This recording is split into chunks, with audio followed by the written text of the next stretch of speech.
بالله من الشيطان الرجيم بسم الله الرحمن الرحيم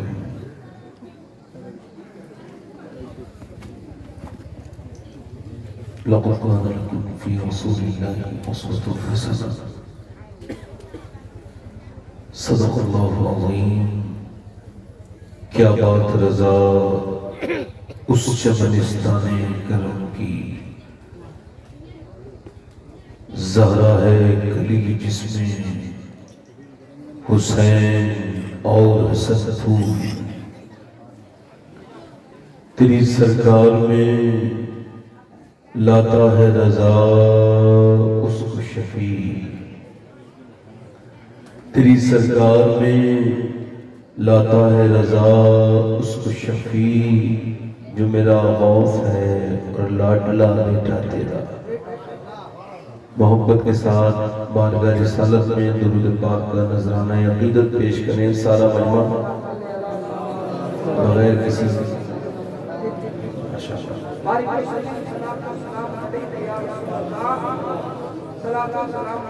بعد درود لائق احترام تعظیم و تکریم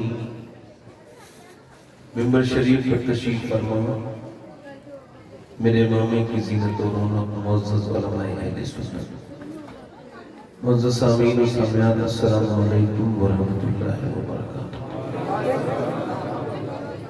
خیریت سے ہیں آپ لوگ جو کرسیاں خالی ہو گئی ہیں آگے کی تو پیچھے کے لوگوں کی ذمہ داری بھی ہے اور میری آپ سے گزارش بھی ہے کہ جو لوگ پیچھے بیٹھے ہیں وہ آگے آگے بیٹھ جائیں اور جو جلسے گاہ میں تو آئے ہیں مگر وہ گھوم رہے ہیں ادھر ادھر نوجوان کرتے ہیں ہمارے دوست ان سب سے گزارش ہے کہ مہربانی کر کے آپ لوگ بھی آ جائیں ابھی آپ لوگ اس سے پہلے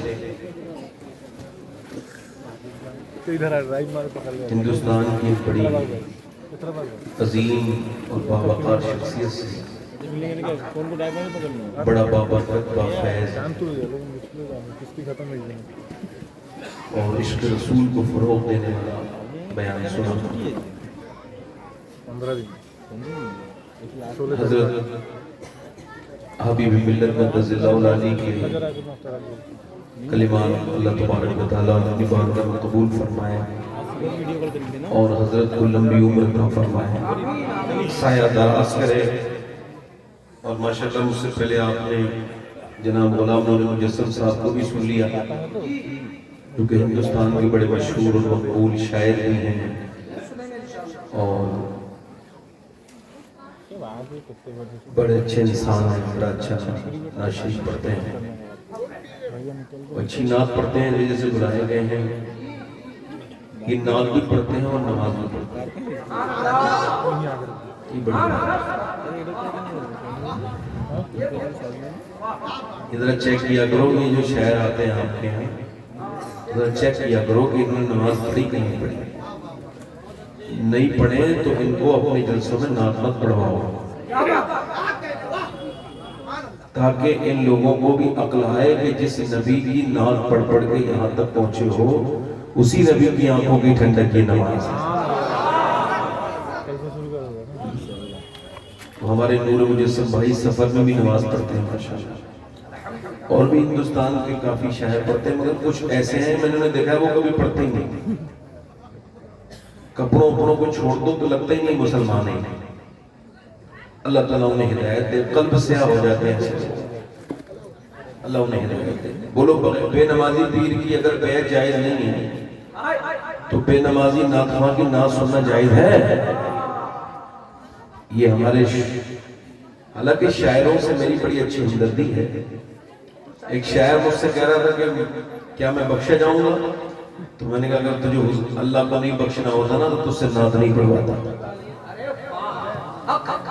سب بخشے جائیں گے الحمدللہ سارے سوچی مگر یہ ہے کہ احتیاط ضروری ہے اگر ماحول بناؤ گے اور اڑیسہ والوں آپ نے تو بڑے بڑے شاعروں کے ساتھ بڑے بڑے اچھے سلوک کیے ہیں تو آپ اگر جاؤ گے تو ضرور نمازی بن جائیں گے شاعر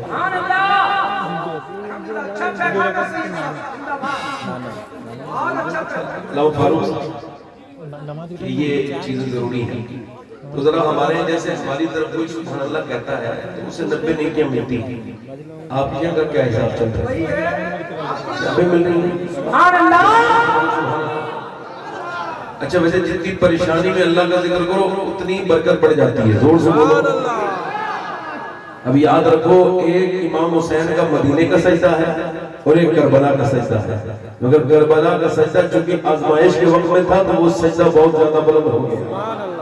تو چونکہ رات کے 10 بجے بھی سبحان اللہ کہنا ثواب ہے, 11 بجے بھی ثواب ہے, مگر 12 بجے کے بعد تو پھر زیادہ ثواب ہے. زور سے تو بولو ذرا یار. اگر آپ کو 90 نیکیاں بھی کم لگ رہی ہیں تو میں بڑھوا بھی سکتا ہوں. میں دعا کروں گا اللہ آپ کو مکہ دکھائے تو مکے میں ایک نیکی کرو تو پھر 1 لاکھ کے برابر ہو جائے. ماشاءاللہ برکت بنے. ٹھیک ہو گیا. اللہ تعالیٰ آپ سب کو مدینہ دکھائے. 2-3 شعر کے لیے انہوں نے مجھ سے کہا ہے. یہ ہمارے اختر رضا زیائی صاحب اچھا جتنے صاف دل کے آدمی ہیں, میں نے کلندر لگتے ہیں, نیک آدمی ہیں, سب کو داد دیتے ہیں, جتنے شعراء مقرر ہیں سب ان سے راضی ہیں اور سارے علماء ان سے راضی ہیں. ان کے اندر اگر کچھ نہیں ہے تو تکبر نہیں ہے, اور کچھ بہت کچھ ہے تو وہ اخلاق ہے.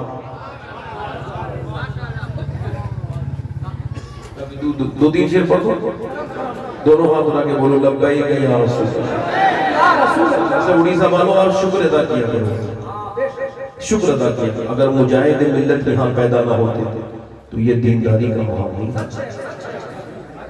تمہارے سننے کا انداز, آپ کے جلسہ کرانے کا انداز, عشق رسول کا انداز, نعت رسول پہ تڑپنے کا انداز, اللہ کے نام پہ خرچ کرنے کا انداز, یہ سب دیکھ کر جو بھی باہر سے آتا ہے جس نے مجاہد ملت کو نہیں دیکھا ہے وہ کہتا ہے کہ جب مجاہد ملت میں اڑیسہ کے لوگوں کا یہ حال ہے تو مجاہد ملت کا حال کیا ہے.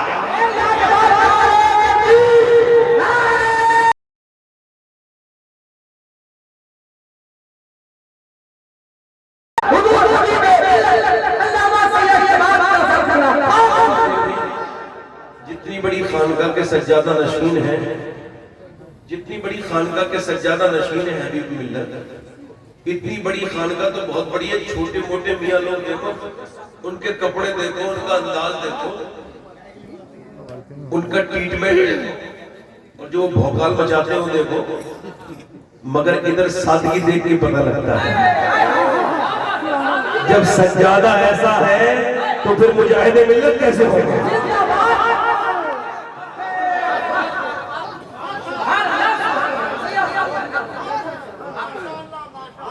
اور ایک بات اور بتاؤں میں آپ کو, میں نے اپنی زندگی میں مائک پہ کبھی ایسی بات نہیں کہی جو میرے ضمیر پہ اثر نہ کرے. میں کبھی نہ تو جھوٹ بولا نہ میں نے ایسی بات کہی کہ اللہ کی پکڑ جاؤں. جو میں نے دیکھا ہے وہی کہہ رہا ہوں.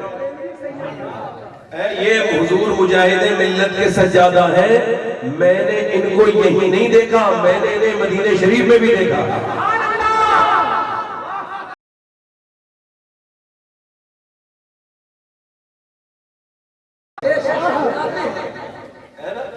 اور حج پہ بھی جاتے ہیں, رمضان میں رہتے ہیں ماشاءاللہ.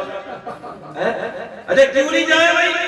جب حضور مجاہد ملت رضی اللہ تعالیٰ عنہ پہلی مرتبہ حج کرنے گئے تو مسئلہ ہو گیا. مسئلہ یہ ہوا کہ واپس بھیج دیا گیا, اور جب واپس بھیج دیا گیا حضرت بلال کی سنت ادا ہو گئی. تو ان کے جو مرید خاص ہیں ان کا بیان ہے, وہ جو مجاہد ملت نمبر کتاب چھپی ہے اس میں میں نے پڑھا ہے. وہ کہتا ہے جب میں مدینے اکیلے گیا نا تو میں رونے لگا حضور کی بارگاہ میں. میں نے سب گنبد دیکھ کے رونا شروع کیا. یا رسول اللہ, پیر کے ساتھ آیا تھا, میرا پیر آپ کا گنبد نہ دیکھ سکا. میرے تاج الشریعہ کو جو گنبد سفید ہرا گنبد نہیں دیکھنے ملا تھا نا, تو انہوں نے کہا تھا جب حضور مجاہد ملت کے علاوہ حضور تاج الشریعہ کو بھی بغیر دیکھے بھیج دیا گیا تھا, تو انہوں نے کہا تھا داغ فرقت دیتے قلب مزمحل جاتا, کاش گنبد خضرا دیکھنے کو مل جاتا. امید کہتا ہے میں رویا اور رو کے کہنے لگا یا رسول اللہ میرے پیر مجاہد ملت نہیں آئے, لیکن میں نے تو کہا مگر مجھے کیا پتا تھا کہ روحانی دنیا میں میرے پیر کا مقام کیا ہے، مجھے کیا پتا تھا کہ میرا پیر کس مرتبے پہ فائز ہے. کہتے میں یہ سب خواب، میں یہ سب رودات سنا کے کہ مانگیں گے مانگے جائیں گے، منہ مانگی پائیں گے. سرکار میں نہ اللہ ہے نہ حاجت اگر کی ہے، مجرم بلائے آئے ہیں جاؤں کا ہے گواہ، پھر نہ تو کبھی شان کریموں کے گھر کی ہے. اللہ پاہے آنکھیں بند ہیں پھیلی ہیں چھولیاں، کتنے مزے کی بھی تیرے پاک کرتی ہے. وہ کہتے ہیں میں یہ خواب بیان کر کے، میں یہ سب بیان کر کے سو گیا. جب سویا ہوں تو خواب میں میرا مقدر بیدار ہو گیا، میرا قسمت کا ستارہ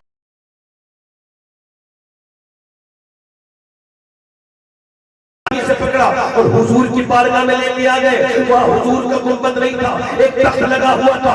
تخت پہ اللہ کے رسول تشریف فرما تھے.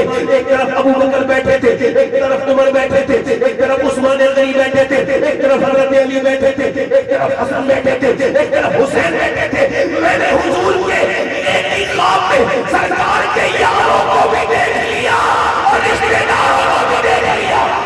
کوئی آ کے مجھ سے بولا یہ حسن ہے یہ حسین ہے، مجھ سے کوئی بتانے والا بتا رہا ہے وہ ابو بکر صدیق ہے. مگر میری آنکھیں حضور کے چہرے سے ہٹی تو دیکھا ایک آدمی ہاتھ میں چابک لے کے، ہاتھ میں کوڑا لے کے اس بارگاہ رسالت کی نوکری کر رہا ہے، اس بارگاہ رسالت میں پہرا دے رہا ہے. میں نے دیکھا یہ پہرا دینے والا کون ہے. جب ان کا چہرہ میری طرف آیا تو میں نے دیکھا کوئی اور نہیں بلکہ میرے پیر حضور مجاہد ملت ہے.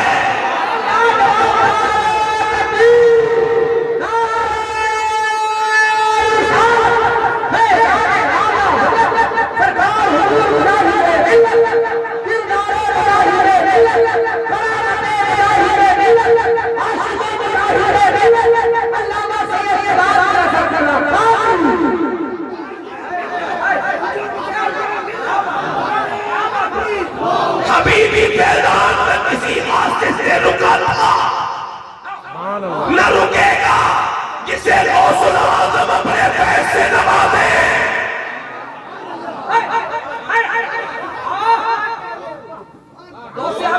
ہمارا دھام نگر ہے سبحان اللہ. تو میں حضور مجاہد ملت کو ایسے ہی مانتا ہوں، میں انہیں پڑھ کے سن کے اور علماء سے سن کے، خاص طور سے مجیب اشرف صاحب جیسے نام لیا کوئی چھوٹے موٹے عالم نہیں تھے، ان کی زبانی جب بیان ہو سکتا چلتی پھرتی عشق رسول کی تصویر ہے مجاہد.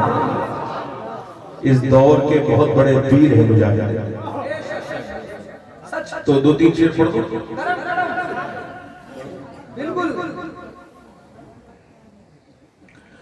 ایک میں ہی نہیں ان پر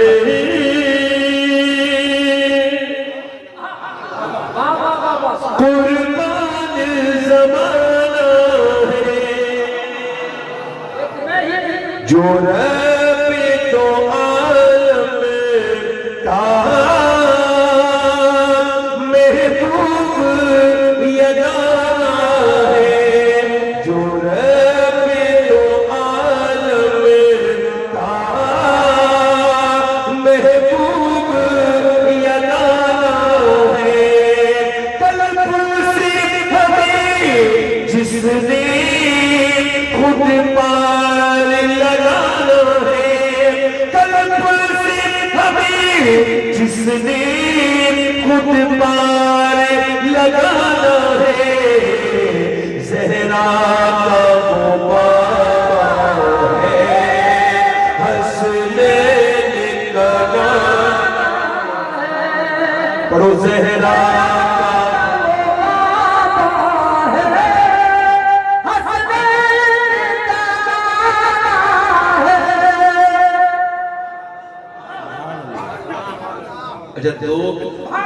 دو درباروں سے، دو چوکھٹوں سے، دو کبھی کوئی خالی نہیں ہے.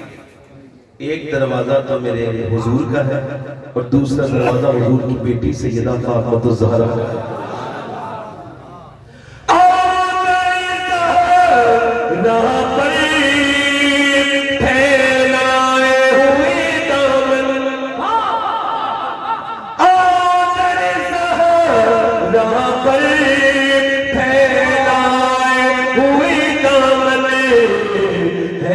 نسل کریموں کی لجپال گھرانہ ہے نسل کریموں کی. بس ای کو کم کرتے میں تقریر شروع کر رہا ہوں.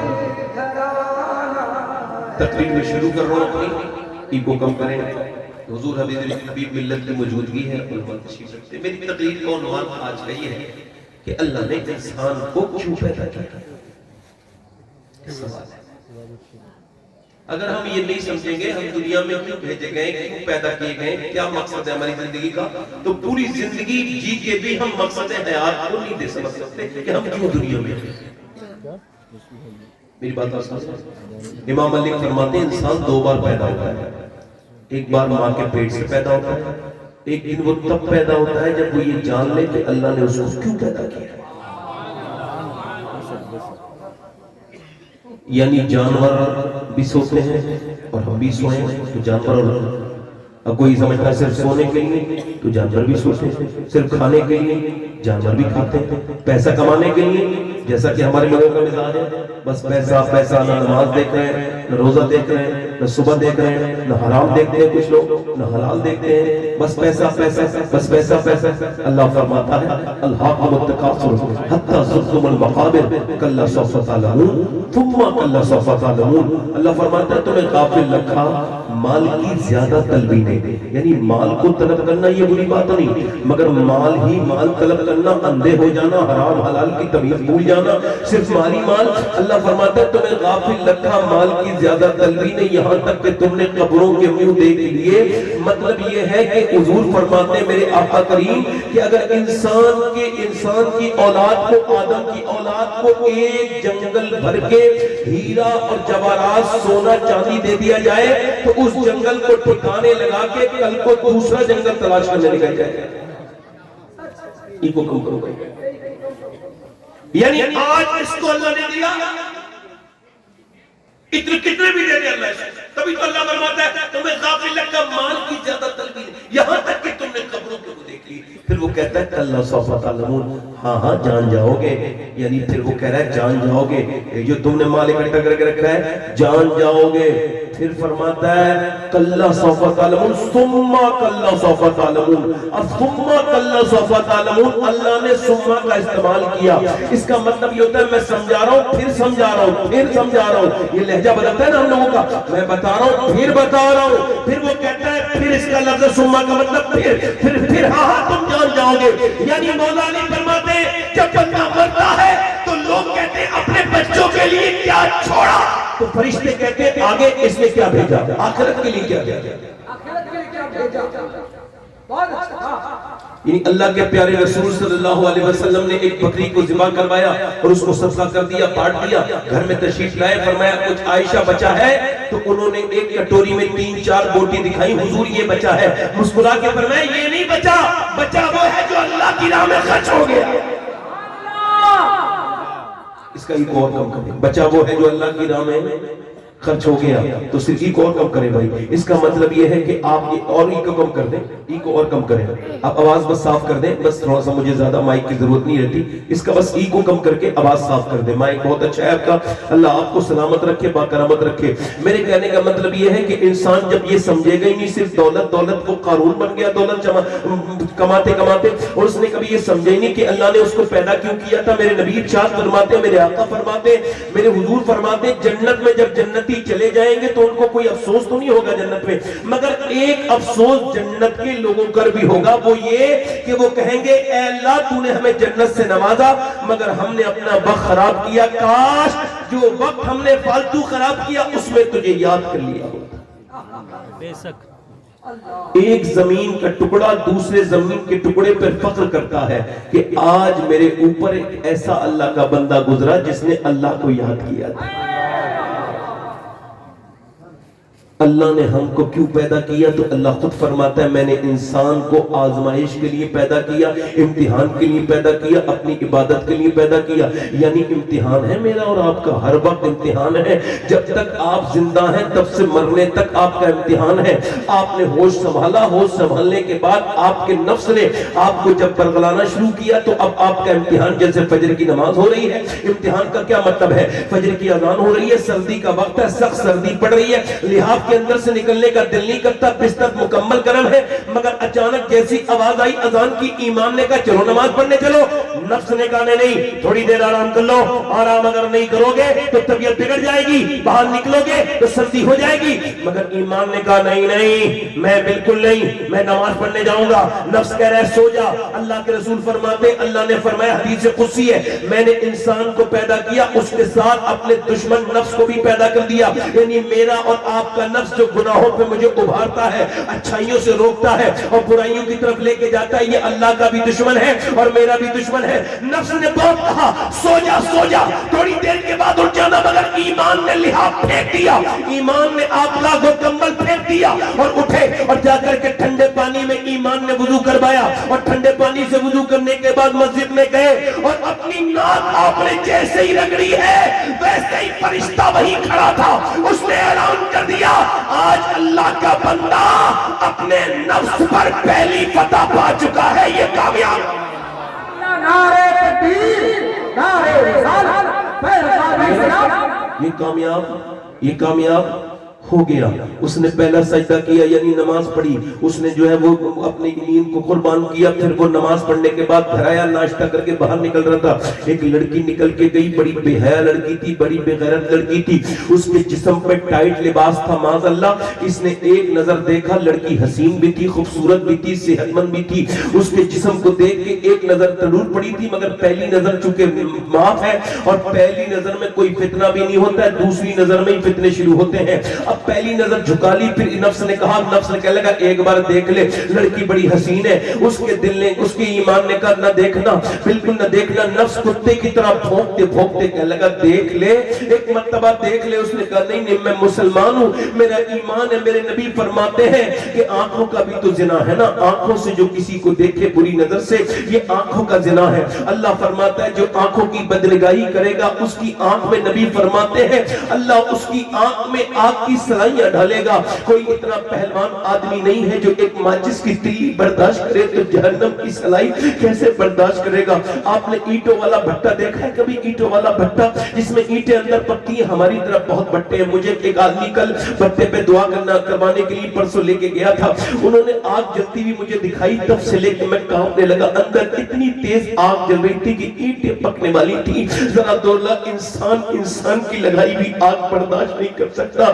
اللہ اکبر. اللہ نے 1000 سال آگ دہکائی، پھر 2000، پھر 3000. اب آگ بالکل کالی ہے. جہنم میں سونے والے کو دنیاوی آگ میں ڈال دیا جائے تو اسے نیند آ جائے گی. کیا اللہ حق نہیں ہے؟ بولو کہ اللہ حق نہیں ہے؟ کیا جو اس نے کہا وہ حق نہیں ہے؟ اس کے رسول نے تمہارا ایمان نہیں ہے؟ نبی فرماتے ہیں جو بدنگاہی کرے گا اس کی آنکھ میں جہنم کی کیلیں ٹھوکی جائیں گی. بتاؤ یہاں تو بدنگاہی کا بازار گرم ہے. 10 سال کا بچہ میری قوم کا بیٹھ جاتا ہے موبائل دیکھنے، فیس بک دیکھنے، انسٹاگرام دیکھنے. کچھ نہیں بچا نوجوانوں کی جوانی میں، کچھ نہیں بچا. انہیں پیکج کھا گئے، انہیں 3 GB 2 GB جو اپڈیٹ ہوتا ہے یہ کھا گیا. یہ کہیں کے نہ بچے. اللہ نہ کرے کہ کوئی بربادی ہو جائے، اللہ نہ کرے. کیا بچا ہے بتاؤ مسلمان نوجوانوں کے پاس؟ ان کے پاس کچھ بچا ہی نہیں. میں عرض کرتا ہوں میرے دوستوں، اپنے بچوں کو جہنم سے بچا لو، اپنی بیٹیوں کو جہنم سے بچا لو. ان کے ہاتھوں میں موبائل دینے سے پہلے نبی کا دامن دے دو. انہیں اچھا برا سمجھاؤ، انہیں حرام حلال کی تمیز سکھاؤ، ورنہ بڑا افسوس ہوگا. اس لڑکے کا نفس بھونکتا رہا دیکھ لے، مگر اس نے نہیں دیکھا. وہ لڑکی نکل گئی، نظروں سے نظارہ اوجھل ہو گیا.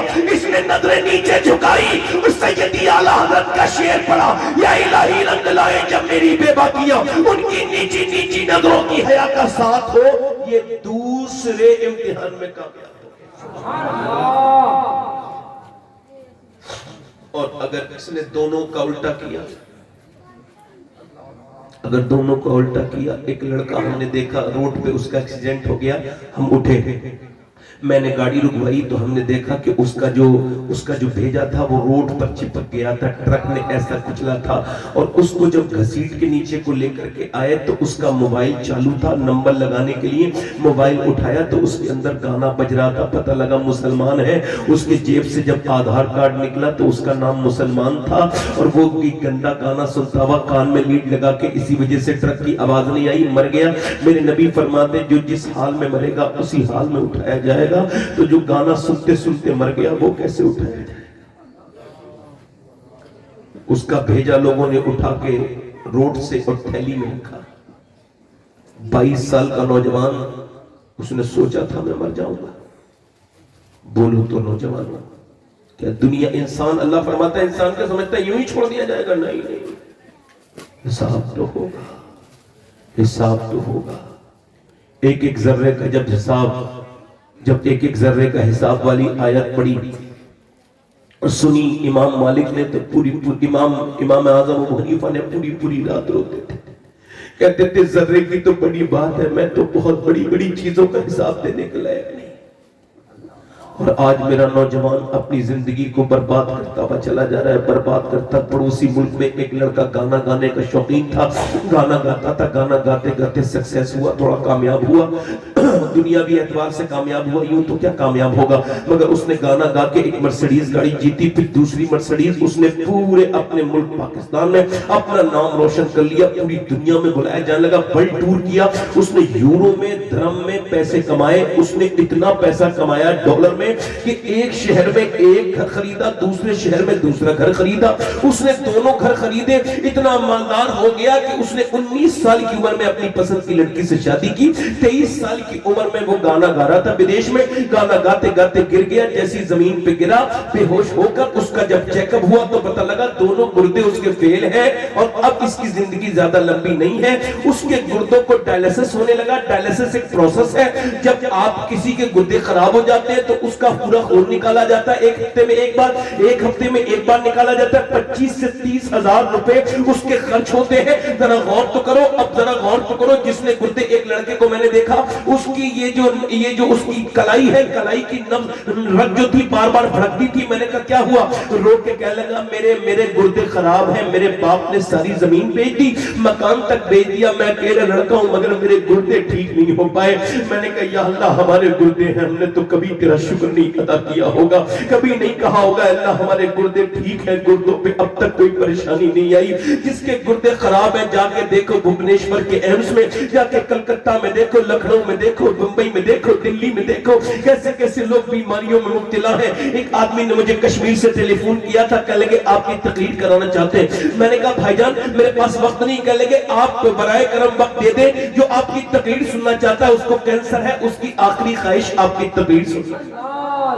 میں گیا، اس کا نام محمد سلیم تھا، اس کی داڑھی تھی اور وہ لڑکا تھا، نوجوان تھا، زیادہ عمر نہیں تھی، اس کی 32-33 سال عمر تھی۔ میں نے پوچھا سلیم بھائی کیا حال ہے؟ کہنے لگے اللہ کا بڑا شکر ہے، منہ بھر کے مسکرا کے بولا اللہ کا شکر ہے۔ میں نے کہا میں نے سنا ہے آپ کو کینسر ہے۔ کہنے لگے سید صاحب مجھے سنا ہوا کینسر نہیں، لکھا ہوا کینسر ہے، پڑا ہوا کینسر ہے، ڈاکٹر کہتے ہیں 2 مہینے کے بعد تو مر جائے گا۔ میں نے کہا تو پھر یہ بتائیں پھر یہ شکر کس بات کا ہے؟ کہنے لگے ویسے میں مر جاتا، ایسے بھی مر جاتے ہیں لوگ ایکسیڈنٹ سے، اٹیک سے، مگر اللہ کا شکر نہ ادا کروں، ڈاکٹر نے 2 مہینے پہلے بتا دیا مجھے تجھے مرنا ہے، تو میں گنہگار ہوں، سوچتا ہوں کہ ضرور توبہ کروں گا تو میرا رب مجھے معاف کر دے گا۔ کہتا ہے پوری رات گزر جاتی ہے، رات کو اللہ کی بارگاہ میں روتا ہوں اور کہتا ہوں مالک 2 مہینے کے بعد قبر میں جاؤں گا، میں تو ایک اندھیرے کمرے کو برداشت نہیں کر سکتا، مالک ایک اندھیری قبر کو کیسے برداشت کروں گا؟ وہ موٹے موٹے آنسو سے رو کے بولا میں بہت روتا ہوں، کہتا ہوں مالک بڑا پاپی ہوں، چھپ چھپ کے بڑے گناہ کیے ہیں۔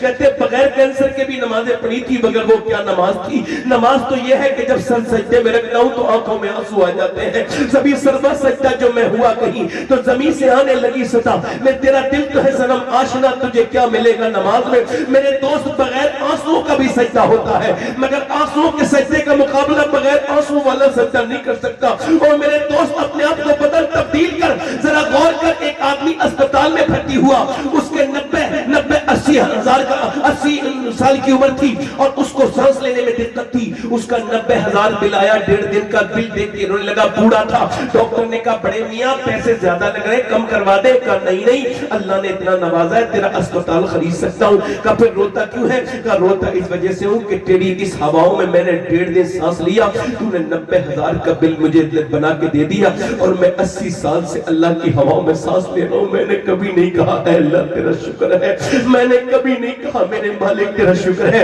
جس نے گردے کا علاج کیا اسے لاکھوں روپے دے دیے, جس نے دل کا علاج کیا اسے لاکھوں روپے دے دیے, جس نے دل اور گردے بنائے ہیں اسے سجدہ تک نہ کیا, اس کے سامنے کبھی جھکے بھی نہیں. او میرے دوست, یہ تیری ناک کے اندر ایک رگ ہے, اس کو نیورولوجسٹ کہتے ہیں, جو نیورو سرجن ہے, نسوں کے ڈاکٹر, وہ کہتے ہیں اس نس کو دیکھنے کے لیے دوربین کی ضرورت ہے. اور اگر یہ ناک کی نس جو دماغ تک جا رہی ہے, برین تک, اگر یہ آف ہو جائے, یہ کام کرنا بند کر جائے, تو نہ خوشبو آئے نہ بدبو آئے. مجھے بتاؤ, وہ میڈیکل سائنس کہتا ہے کہ پوری دنیا کی ڈاکٹری مل کر بھی ایک انسان کی ناک کی اس نس کے برابر, اس نس کے برابر دوسری رگ نہیں بنا سکتی جو اللہ نے ہر انسان کی ناک میں بنائی ہے, ہر انسان کی ناک میں بنائی ہے. میں کہتا ہوں سائنس سے ہمارا کوئی جھگڑا نہیں ہے, سائنس سے کیا ہی جھگڑتے ہیں ہم, کیوں جھگڑے؟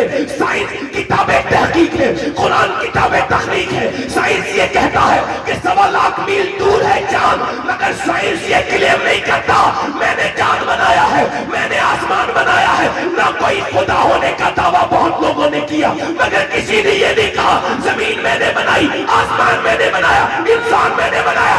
یہ میرا رب ہے جو قرآن میں کہتا ہے زمین بھی میں نے بنائی ہے, آسمان بھی میں نے بنایا.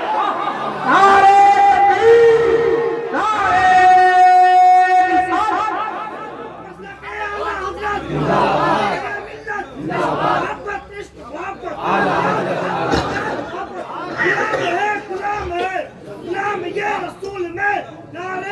رسالت. ایک منٹ میرے دوست, کبھی میری بات دھیان سے سننا, بڑا غور کرنا. کبھی 2 رکعت نماز پڑھی یہ کہہ کہ یا اللہ کتنوں کے دل خراب ہو گئے, بائی پاس سرجری ہو گئی, میرا دل بالکل ٹھیک ہے, تیرا شکر ہے میرے مالک. کیوں؟ اب آپ بتاؤ, اللہ کہتا ہے تم جس بھی نعمت کا شکر ادا کرو گے میں اس کو بڑھاؤں گا. لا شکرتم لازیدنکم, تم نعمتوں کا شکر ادا کرو. میرے دوست, یہ زندگی تھی تیری, وہ لڑکا موت کے بالکل قریب چلا گیا, وہ اس کو گانا گاتا تھا نا, اس کے بھائی نے اس کو اپنا گردہ بھی دیا, مگر وہ بھی جو ہے وہ فیل ہو گیا, گردہ اس کا بھی خراب ہو گیا. بیماری بڑھتی چلی گئی, موت کے قریب آ گیا, فون اٹھانے بند کر دیے لوگوں نے. اوہو, کل تک سیلفی لیتے تھے جس کے ساتھ, آج فون. اے شہرتوں پہ غرور مت کرنا, اپنے مال پہ غرور مت کرنا. اللہ نواز دے تو مسجد میں جانا اور اس کے سامنے ناک رگڑ کے کہنا میں اس لائق نہیں تھا, تو نے مجھے نوازا ہے میرے کریم رب.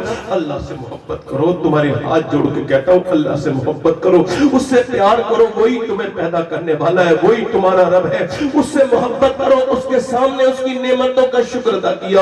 میرے غوث العظم فرماتے اللہ سے یہ کہا کرو اے اللہ تیرا شکر ہے, اور یہ کہا کرو جتنا تو چاہے اتنا تیرا شکر ہے. اے اللہ تیرا شکر ہے, جتنا تو چاہے اتنا شکر ہے, اس کا شکر ادا کیا کرو. مرنے لگا, بی بی نے روتے ہوئے دیکھا, بی بی نے کہا کیوں روتے ہو حسن؟ کہنے لگا تم بیوہ ہو جاؤ گی کچھ دنوں کے بعد, میرے بچوں کا کوئی کیا ہوگا, میرے دونوں بچے یتیم ہو جائیں گے, میرے گھر بک گئے, ساری پراپرٹی بک گئی. میں یہ سوچ رہا ہوں کہ اللہ نے مجھے آواز دی, میں نے گانے گائے, اور جب میں نے گانے گائے تو جب میرا وقت خراب آیا تو جو گانے سنتے تھے انہوں نے میرا ساتھ چھوڑ دیا. سوچتا ہوں گانے کے بجائے اگر نبی کی نعتیں پڑھی ہوتی تو میرا یہ حال نہیں ہوتا. مگر آنکھ تب کھلتی ہے جب آنکھ بند ہونے والی ہوتی ہے. جب موت قریب آ جاتی ہے تو پھر اس کے بعد آج لے ان کی پناہ, آج مدد مانگ, ان سے پھر نہ مانیں گے قیامت میں. اگر مان گیا یہ زندگی کیوں دی گئی ہے, انسٹاگرام پہ 2-2 گھنٹے اسکرین ٹائم چیک کرنا, اپنا اسکرین ٹائم. لڑکوں دیکھو, نوجوانوں 6-6 گھنٹے تمہارا اسکرین ٹائم ہے, تم 6 گھنٹے موبائل دیکھتے ہو, مگر تم نے کبھی 6 منٹ اپنے نبی پر درود نہیں پڑھا, 6 منٹ کبھی دل سے نماز نہیں پڑھی. تم 6-6 گھنٹے موبائلوں کے لیے اللہ نے زندگی تمہیں دی. بتاؤ, انسٹاگرام کے لیے زندگی دی, یوٹیوب کے لیے زندگی دی, کیوں زندگی دی اللہ نے؟ مدین بریلی سے آواز میرے تاج الشریعہ نے دی, زندگی یہ نہیں ہے کسی کے لیے, زندگی ہے نبی کی, نبی کے لیے. نہ سمجھ ورتے آتے ہیں زندگی کے لیے، جینا مرنا ہے سب کچھ نبی کے لیے. یہ تو میاں 100 سال کے بعد پوتے نے کہا، مگر دادا نے اس سے بڑی بات کہی تھی. پوتے نے کہا تھا زندگی ہے نبی کے لیے. دادا بولے زمین و زمان تمہارے لیے، مکین و مکان تمہارے لیے، چنین و چنا تمہارے لیے، بنے دو جہاں تمہارے لیے، ہمارے یہاں تمہارے لیے، اٹھے بھی وہاں تمہارے لیے. نعرے تکبیر، نعرے رسالت، حضرت مصطفیٰ شان رسالت.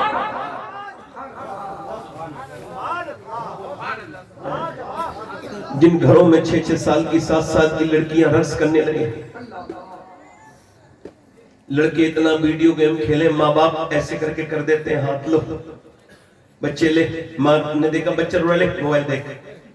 میری بیٹی میری بہن ایک بات فطرت کی سمجھ لینا، آج تک کبھی کتے کے بچے نے کتیا کو پہچاننے میں دیر نہیں کی. بیل کا بچہ، بھینس کا بچہ اپنی ماں کو پہچاننے میں دیر نہیں کرتا. دیکھا ہوگا امام غزالی لکھا ہے، امام غزالی فرماتے ہیں نہ بھینس کا بچہ دیر کرے نہ کتے کا بچہ دیر کرے، مگر انسان کا بچہ دیر کرتا ہے.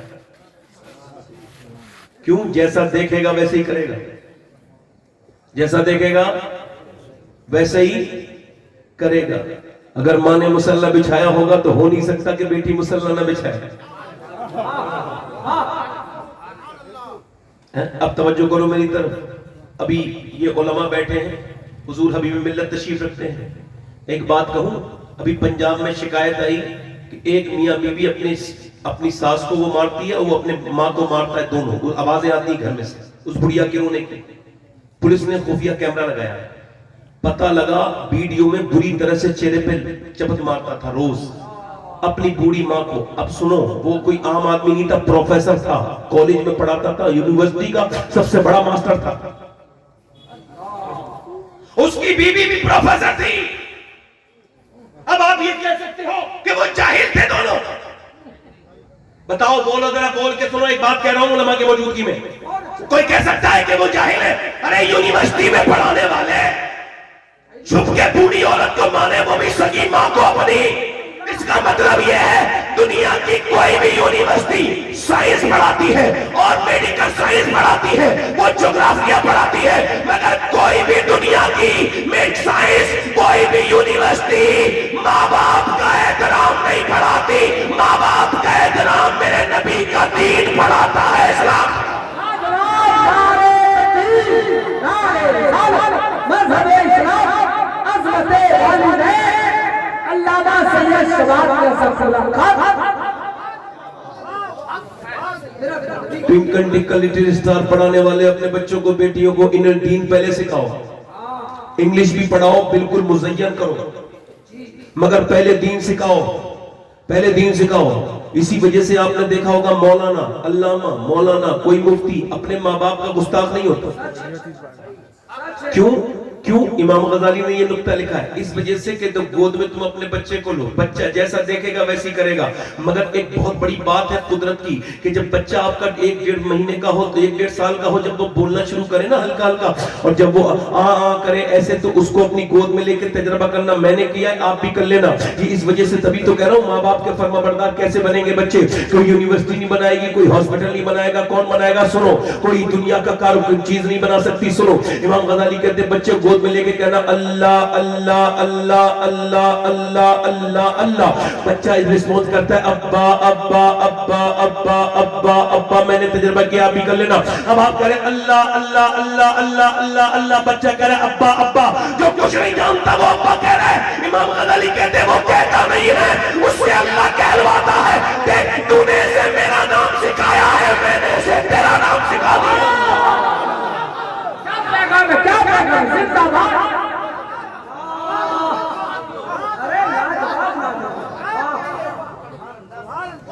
میں نے اسے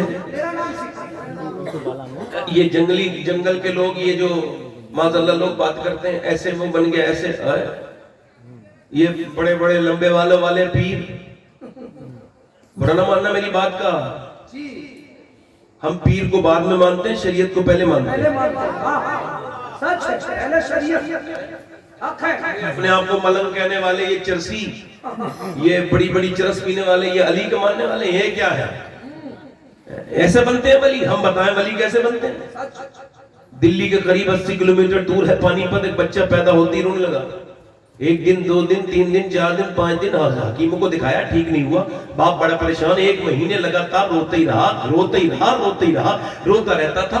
1 مہینے کے بعد فخر الدین بہاؤالدین زکریا ملتانی کے داماد گزر کے نکلے، انہوں نے کہا یہ بچہ جو رو نہیں رہا ہے یہ اللہ کا ولی پیدا ہوا ہے، یہ اللہ کو یاد کر رہا ہے۔ لوگوں نے کہا کیسے؟ کہ چلو اس کے گھر چلے، گھر پہنچے، کہہ لیں گے کوئی ہے؟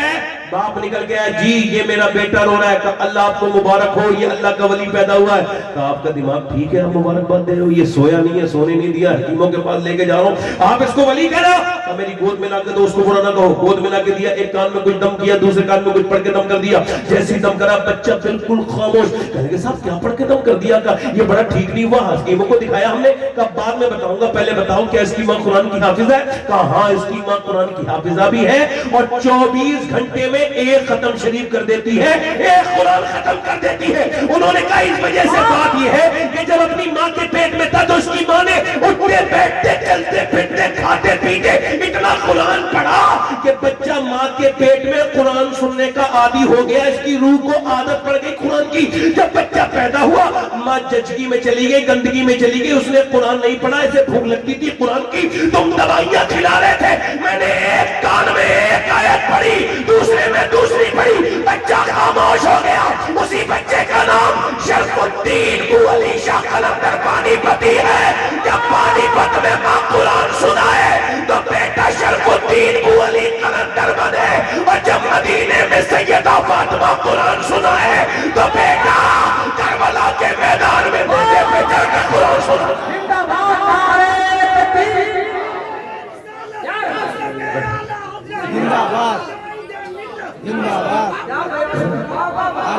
آج قرآن تو پڑھتا ہی کوئی نہیں، قرآن تو بالکل تاک میں رکھ دیا، قرآن سے کوئی محبت ہی۔ اگر مائیں قرآن پڑھیں تو سبحان اللہ۔ ایک سہیلی تھی، غیر منقسم ہندوستان کی بات ہے کہ غیر مسلم تھی ایک لڑکی، اپنی مسلمان سہیلی سے بڑی محبت کرتی، دونوں اس کی ماں قرآن پڑھاتی تھی تو یہ اس کے ساتھ بولی میں بھی قرآن پڑھوں گی، تھی غیر مسلم۔ تو قرآن کا معجزہ دیکھو کہ اس نے قرآن ناظرہ ختم کر لیا، یعنی نظر سے پڑھنا یہ سیکھ گئی، قرآن پورا ہو گیا۔ اس کے بعد اس کی سہیلی بولی میں حافظہ کروں گی، کہ یہ کیا ہوتا ہے؟ کہ بن دیکھے قرآن کو یاد کرنا۔ تو اس نے بھی وعدہ کر لیا میں بھی تیرے ساتھ کروں گا۔ وہ غیر مسلم قرآن کی حافظہ بھی بن گئی۔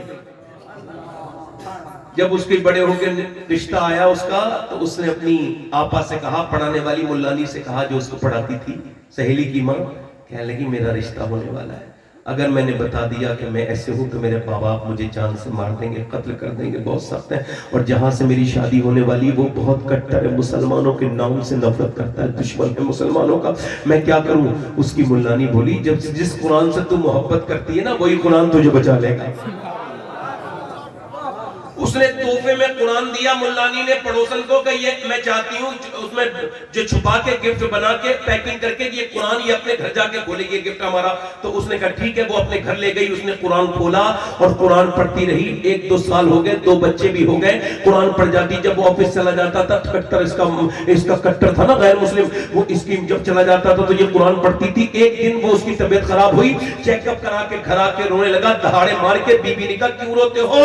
وہ کہنے لگا اس وجہ سے کہ مجھے کینسر کا آخری سٹیج ہے، میں مر جاؤں گا، اور تم میری اتنی اچھی بیوی ہو، تم نے میرا کبھی کہنا نہیں لوٹا، کتنی خدمت کرتی ہو، تم جیسی حسین بیوی کو چھوڑ کے چلا جاؤں گا، بچے میرے چھوٹے چھوٹے۔ آدمی ڈپریشن میں چلا گیا۔ تو اس نے کہا آپ میرا ایک کہنا مانو تو میں آپ کا علاج کر سکتی ہوں۔ کہا کیا؟ کہ وہ کہنا بعد میں بتاؤں گی، میرا ایک بات ماننی پڑے گی۔ اس نے کہا ٹھیک ہے جو تم کہو گی مانو۔ کہا ٹھیک ہے۔ وہ پانی لے کے آئی اور اس نے دیکھا تھا اس کی ملانی جب کوئی بیمار ہوتا تھا تو سورہ فاتحہ پڑھ کے دم کرتی تھی۔ اس نے سورہ فاتحہ پڑھنا شروع کر دیا،